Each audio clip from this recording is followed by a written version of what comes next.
Chapter 1. Too Old to Rock and Roll. "Why don't you both stop it?" Valerie's voice said on the phone. "Well, Dad began it," Greg answered. "He called me a baby. And you called him an old man. That wasn't nice." "I didn't really mean it. He isn't very old, is he?" Greg said. He remembered that Valerie was about 40 herself. "No. And what about that piece from the newspaper about older men losing their hair? You put that up on the kitchen wall. You've got to stop it," Valerie said. "We need someone here to stop us," Greg said quietly. "I know." Valerie spoke softly now. "Well, I'll be there at 8 o'clock tonight. I'll see you then, all right?" Greg put the phone down and went into the kitchen. He looked at the piece from the newspaper about men losing their hair. Near it on the wall there was a piece of paper with Mum's writing on it. Perhaps it was the only thing of Mum's in the house now. Dad took away all her things when she died. Dad still had a lot of hair. It was only a bit thin on the top of his head. And he did it differently now. It showed that he was getting better after Mum's death. At first, he didn't want to do anything. Greg watched him in those first weeks. Dad got up, read the newspaper, cooked meals, went to work. But he was dead inside. When he was at work, Dad was Stephen Barber, the optician.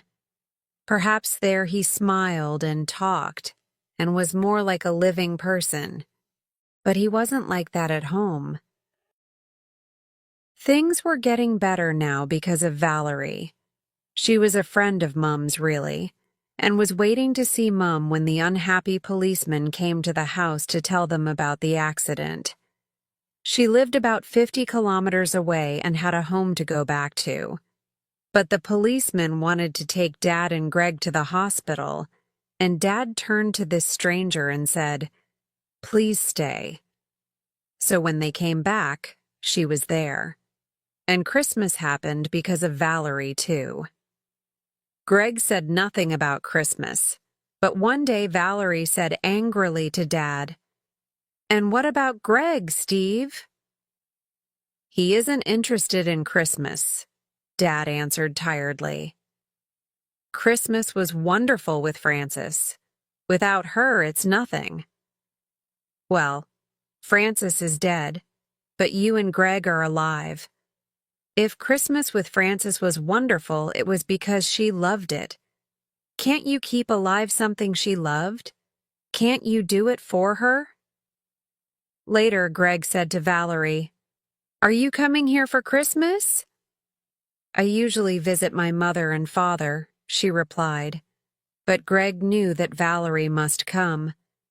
If Christmas doesn't happen this year, he thought, perhaps it will never happen again. "Tell me about Christmas with your mum, Greg," Valerie said. And Greg told her how he and his mother always put the decorations on the Christmas tree together. "I've got all the things for the tree in my room," he said. "I hid them there when Dad took everything of Mum's away." "Well, we've got to be hard with him," Valerie said. "If we want to bring him back to life, we'll have to be a bit unkind to him. Wake him up a little." And so, on Christmas Eve, just before Valerie arrived, Greg came downstairs with the box of decorations for the tree. His father looked old and tired. "What have you got there?" he said. "The decorations for the tree," Greg answered. "What tree? We aren't having a tree. How could you—" "I want a tree," Greg said. "I'm sure that Mum wants Christmas to be happy for me." His father looked round slowly. "It's too late to get a tree now," he said. "Valerie's bringing it with her," Greg replied. "Shall I light the fire?" After Christmas, life was easier. Valerie came more often and she stayed for the weekend. They began to call the third bedroom Valerie's room. Slowly, Dad was beginning to come back to life. He bought some new clothes too, and Greg was pleased about that. But perhaps the piece about older men losing their hair was unkind, Greg thought. He took the piece of newspaper off the kitchen wall and wrote a note in its place. "I've gone to band practice. Val phoned. She'll be here at 8. Then he put the dinner to cook slowly while he was out. The table was ready with flowers on it, and everything looked just right. Greg usually cooked the meals. He was good at it, and he liked everything to be nice for his dad and Val. The band practice was at a friend's house, and Greg began to go there 5 months after Mom's death. He just wanted to get out of the house sometimes, but he told Dad he was interested in music. "Music?" Dad said. "Or rock and roll?" "Rock and roll was in the 1950s, Greg told him. "It's rock music these days." After the practice that evening, Greg wanted to get home quickly. He wanted to hear happy voices and listen to the nice things that Valerie said about his cooking. So he said goodbye to his friends and hurried home. The light was on in the living room when he arrived, and for a minute he watched from outside. Dad was standing alone in the room with his back to the window, but Valerie's car was outside the house. Then Valerie came into the living room, and his father walked over to her with his arms open. Greg went round to the back door very slowly.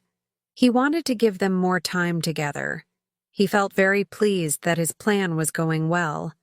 He liked Valerie a lot, and often told Dad that he liked her. There was no hurry, but if one day Dad and Valerie, he would never forget Mum, of course. Sometimes he thought that he could see her in the house or the garden, but he knew that Valerie understood this. When Greg went in, they were sitting down again. There were a lot of flowers in the room, red, pink, orange, and yellow. "Valerie brought them," Dad said, smiling. Greg remembered Valerie's beautiful walled garden with its bright flowers.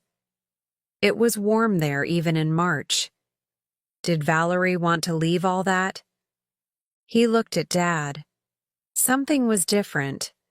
Dad's clothes were new and he was wearing jeans. His father was wearing jeans, and he was smiling. His father was Stephen Barber again. He was the bright and happy man who married Mum. At dinner, Dad tried hard to please Valerie. In the old days, Dad didn't have to try to please women. They all loved him. The 2 girls who worked with him at the opticians loved him too. Greg asked his mother about this once, but she wasn't unhappy about it. She just laughed. "Oh, yes, they both love him," she said. "What about you?" Greg asked angrily. "Oh, they think I don't understand him. I'm sure they'll be happy if I fall under a bus." But it wasn't a bus. She was driving her car when the accident happened. How did the 2 women in the opticians feel now? They were both young and beautiful. Valerie wasn't young or beautiful, but she was right, just right. When he went up to bed that night, Greg left his door open and he could hear Dad and Valerie downstairs. They were talking and laughing together for hours. It was very late when they came to bed. So Dad was alive again. The next week, he bought more clothes for himself and for Greg. His new clothes were much more fashionable than his old ones. And at the weekend, he and Valerie went out on Saturday and Sunday. Greg watched from his bedroom window. When they were getting into the car, Dad ran to open the door for Valerie. He no longer looked like a tired old man, Greg thought. In his new clothes, he looked slim and young. On Wednesday, Dad came home early and said he was going to a party. "It's Yvonne at the shop," he said. "She's going to get married." "A party?" Greg said. "You won't like the music or the dancing. Yvonne's much younger than you, and you don't like my music. Is Valerie going?" "Valerie? Of course not. I'm sure she's got better things to do." Greg thought back to the old days. Dad and Mum often went to quiet dinner parties with friends, but never to a party with dancing, with people who were 20 years younger. Greg didn't like it. It was after midnight when Dad came home. Valerie came as usual on Friday. Greg cooked the dinner and then he went into the kitchen to get some drinks ready for them. But when Valerie arrived, Dad didn't hurry down to open the door as usual, and Greg had to go himself. He took Valerie's bags from her, and they went into the front room. Just then, Greg heard Dad put the phone down in the bedroom upstairs. After a while, Dad came downstairs and went into the front room. Greg gave him some time alone with Valerie before he took the drinks in. But when he went in, they were just sitting and talking. "I was just saying that I won't be here tomorrow," Dad said. "Well, not until the evening. I have to go to the shop. Sue phoned to say she can't come in to work." But later, Greg remembered the sound of the phone upstairs. Nobody rang earlier, he thought. Dad was making a call, not answering one. On Saturday morning, Valerie said, "You're cooking us a nice dinner tonight, Greg, so I'll make lunch today." Greg watched her for a minute while she sat at the kitchen table cutting up apples. It was a comfortable, friendly picture, he thought. Then he ran upstairs to his father's bedroom, closed the door, and phoned the opticians. "Can I speak to Mr. Barber, please?" he asked. "I'm afraid he's not in today," the girl answered. "Can I help you?" "No, it's nothing important, thank you," Greg said. But it was important. It was. On Sunday evening, Valerie said, "See you next week." She was talking to Greg, but it was Dad who answered. "I'm not sure. Can I phone you?" "Yes, of course." Valerie was a little surprised. Greg was very surprised, and at the same time, not surprised at all. "What's happening next week, then?" he said after Valerie left. "Where will we be?" "Here."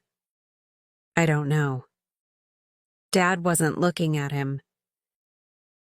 "Well, perhaps I won't be here next weekend, but I want to see Valerie next weekend." "Why don't you go there then? I'll ask her if you like. Perhaps she's bored with coming here every week." "No, she isn't." "Look," Dad said.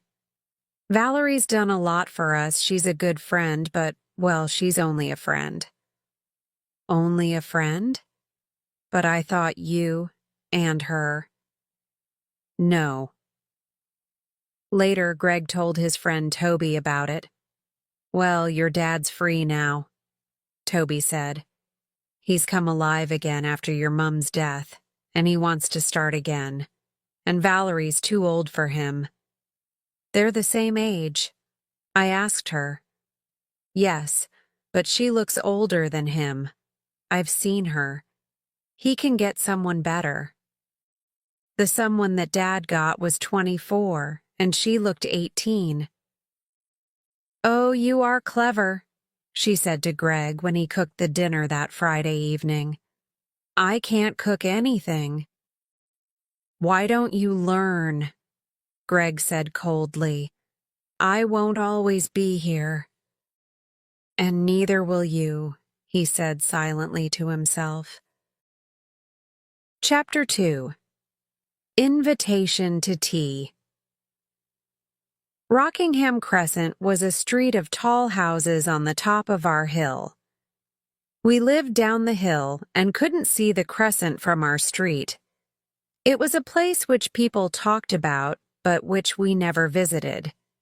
But when my parents gave me my first bicycle and I rode to the top of the hill, I saw that the crescent was really there.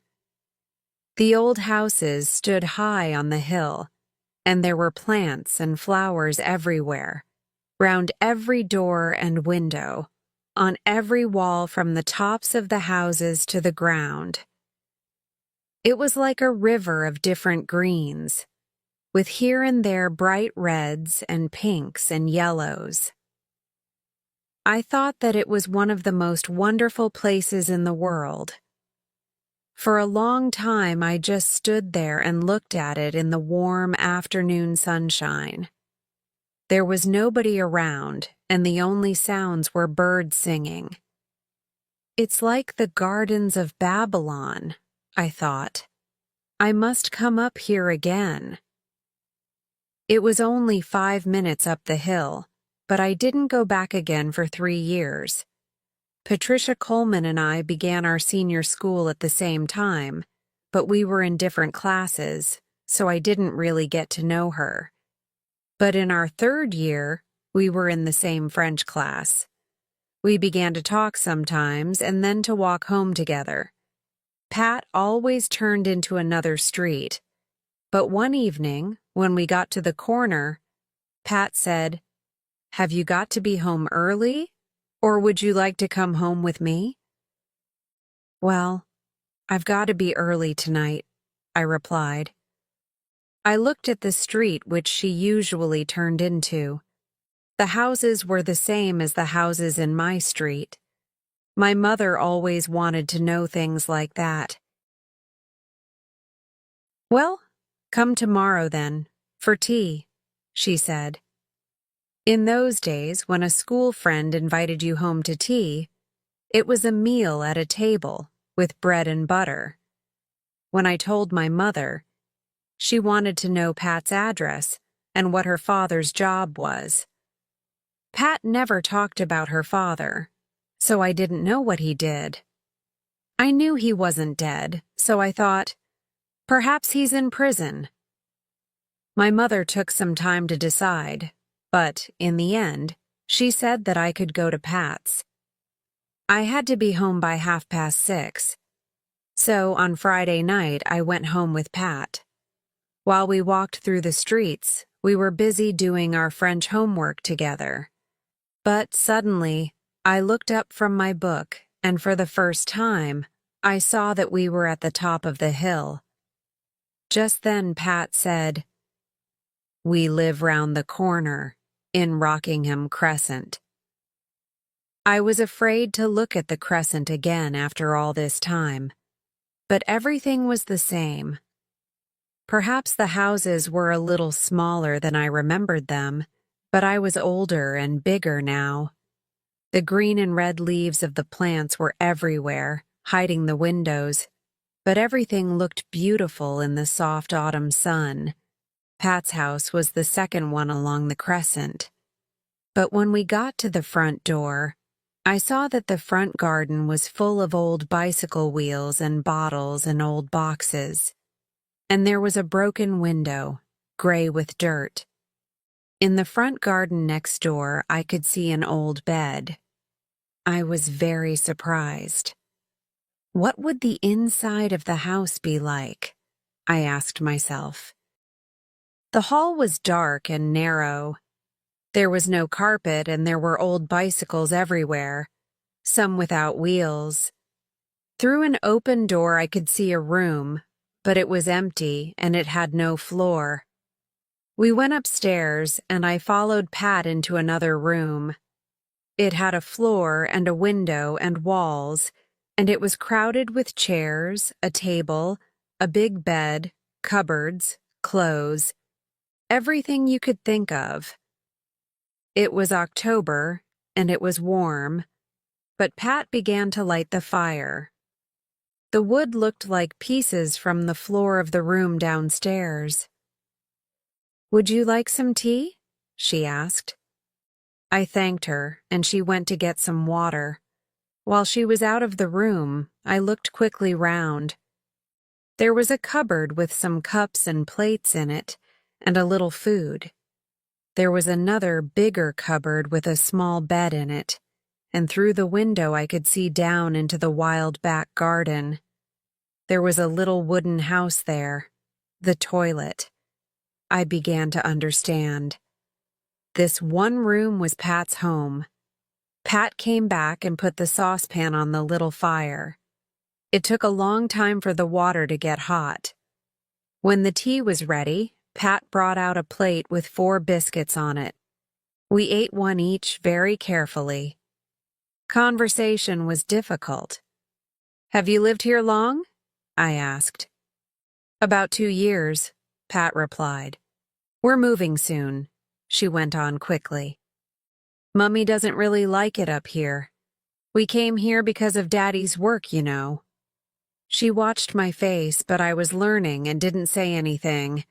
I was thinking about my mother and all her questions when I got home.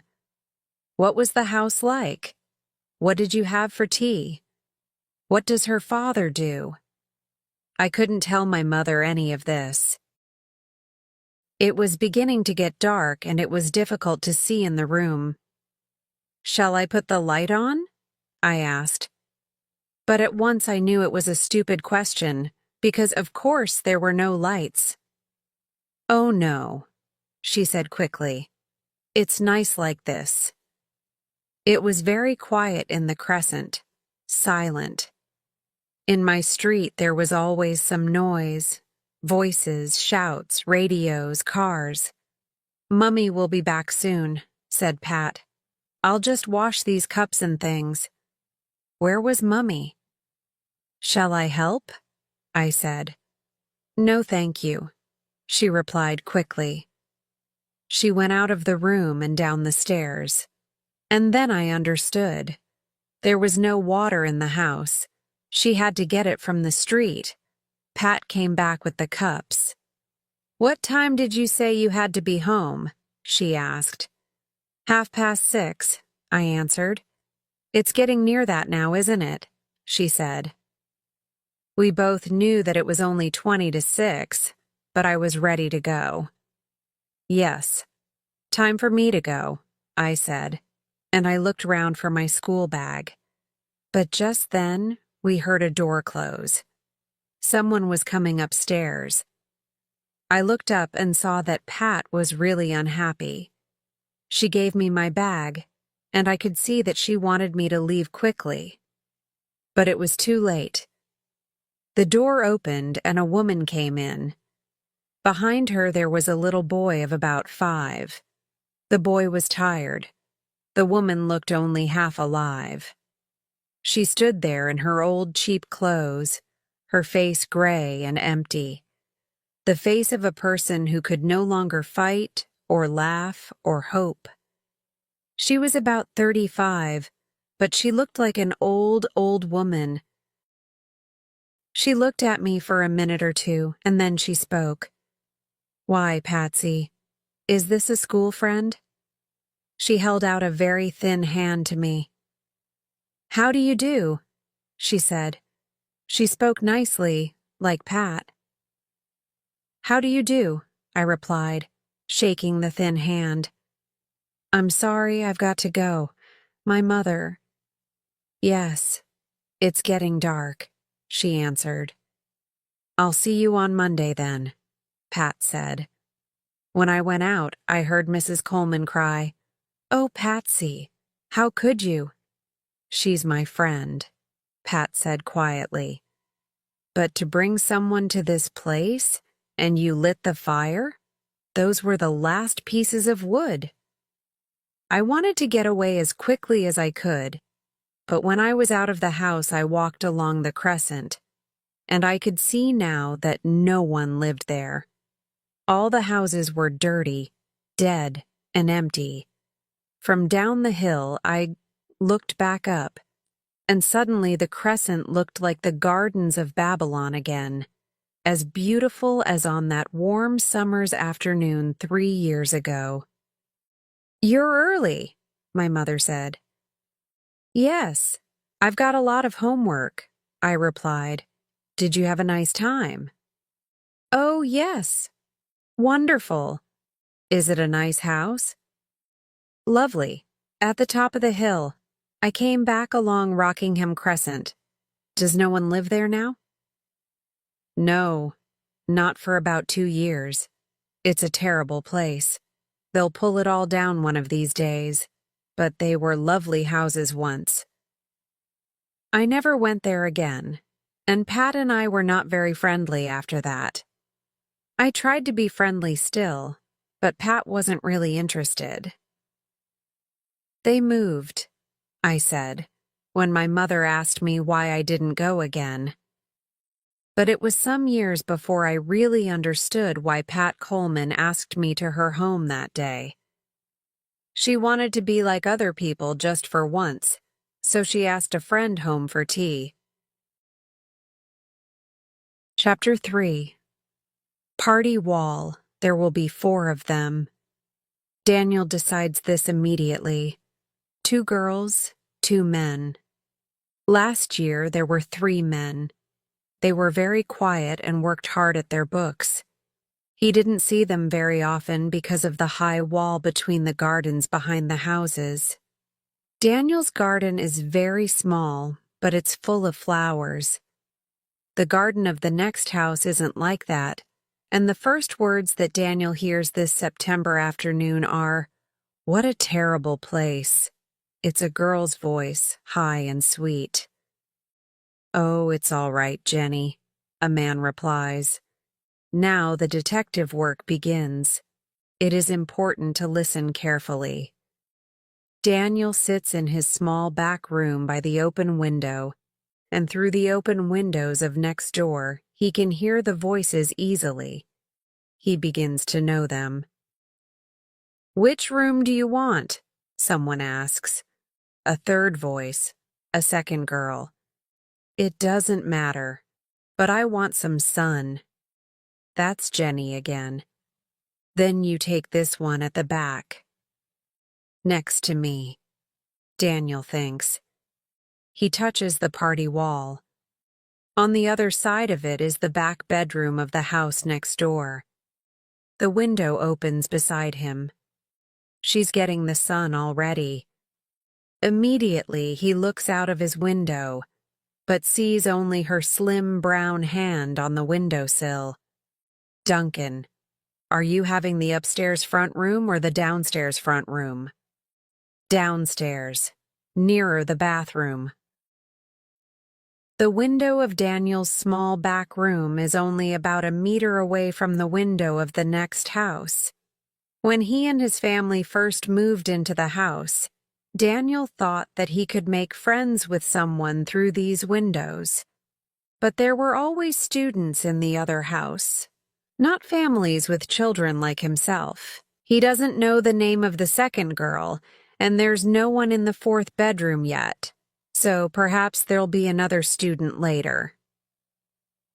"Anna!" Duncan calls. So the second girl is Anna.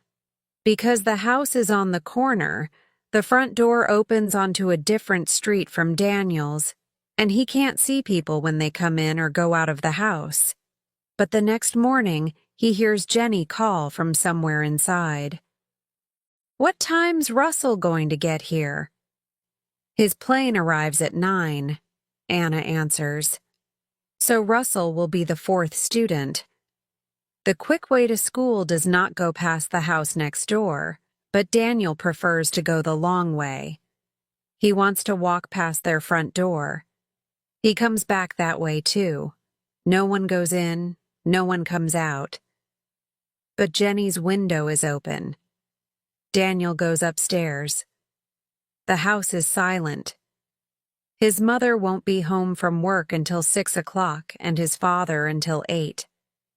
He lies down on the bed and listens. Perhaps Jenny is lying beside him on her bed. There is only one possible place for the bed in these small rooms, so her bed will be by the wall, like his. A door closes noisily. Someone has come in. A voice calls. A man, not Duncan. Anyone here? But no one answers him. Russell has come home to an empty house. 10 minutes later, he goes out again. The house is still empty when Daniel goes out to do some running, but when he comes back 2 hours later, there are lights on. Duncan and Russell are in their rooms, and from the garden he can hear Anna's voice in the kitchen. She's looking for a bottle opener and can't find one. Then Jenny calls, "I'll go next door and borrow one." Daniel is just going to run to his kitchen to find a bottle opener for her when he hears Duncan's voice, now in the kitchen too. "I've found one. In this cupboard?" Daniel goes up to his room, sits by the open window, and listens while they eat their supper in the garden. When the weather gets cold and the windows are closed, Daniel no longer feels that Anna and Russell and Duncan are near. But Jenny feels near, very near in the bed next to him. He can hear her when she moves around her room. She plays her music and sings along with it, not very well. One day, from the bottom of the street, Daniel sees a man in the yellow streetlight outside the house. Russell? Duncan? He's doing something to his bicycle, but he rides away round the corner before Daniel can get there.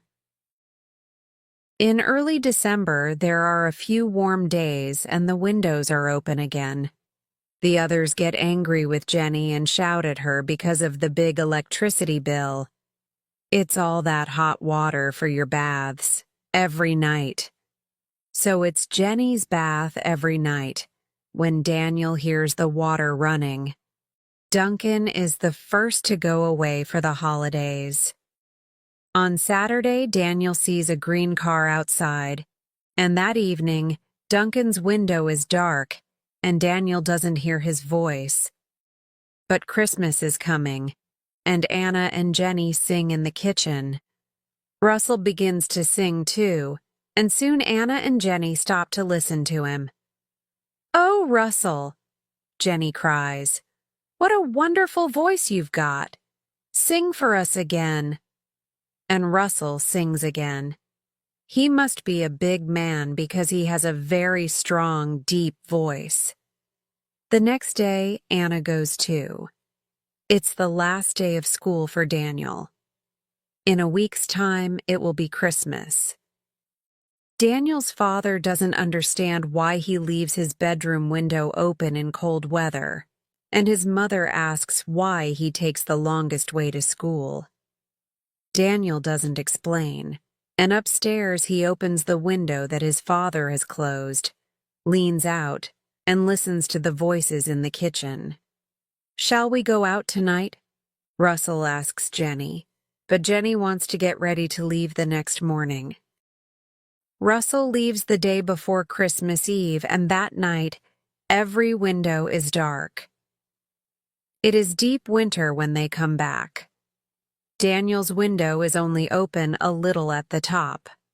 Soon after midnight, he wakes. He's sure that he hears a door close and there's a light outside his window.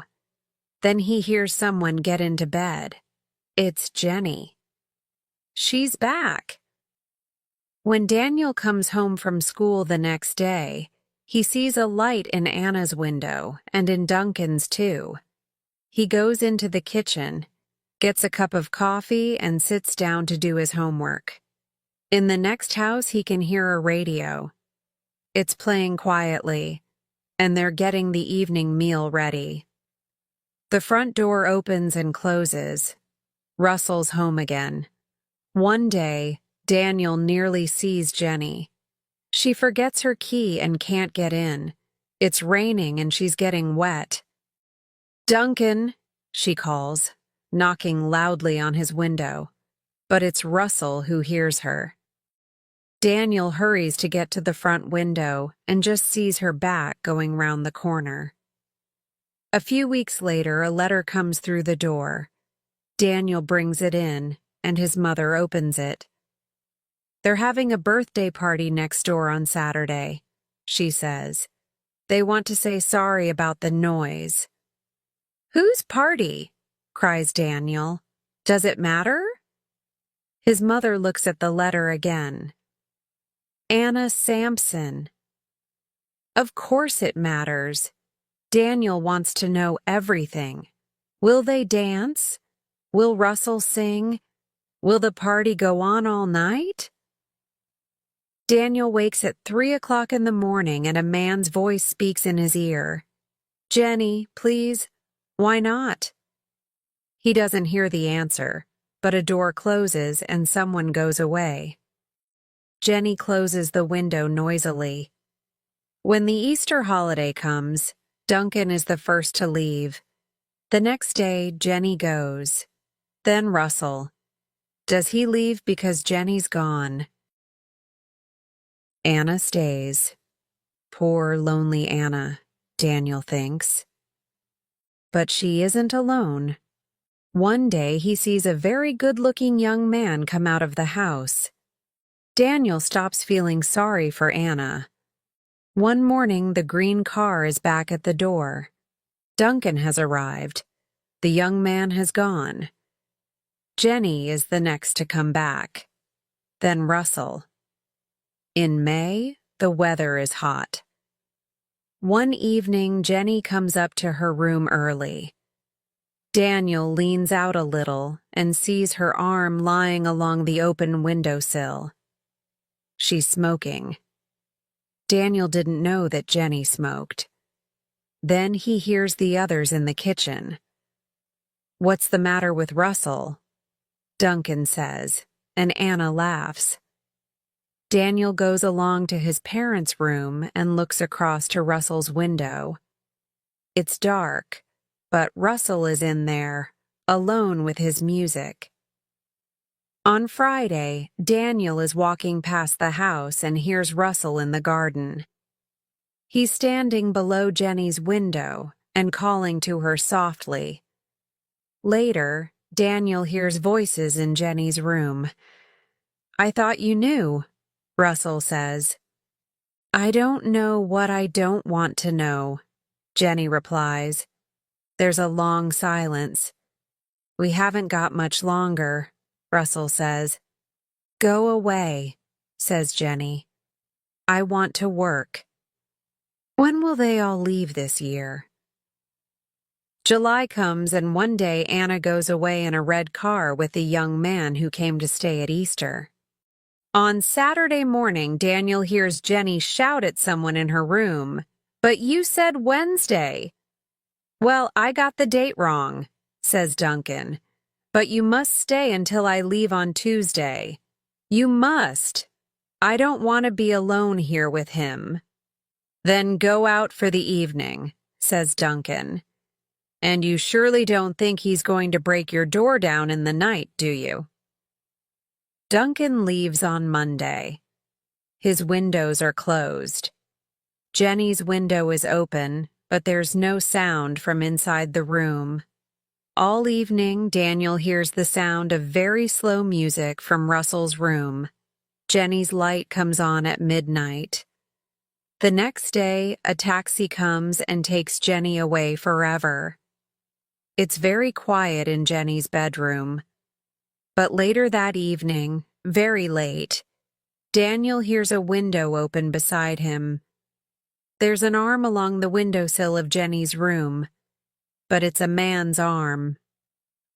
"Oh, Jenny," Russell says. "Oh, Jenny, Jenny." And Daniel lies and listens to Russell crying himself to sleep on his first and only night in Jenny's bed.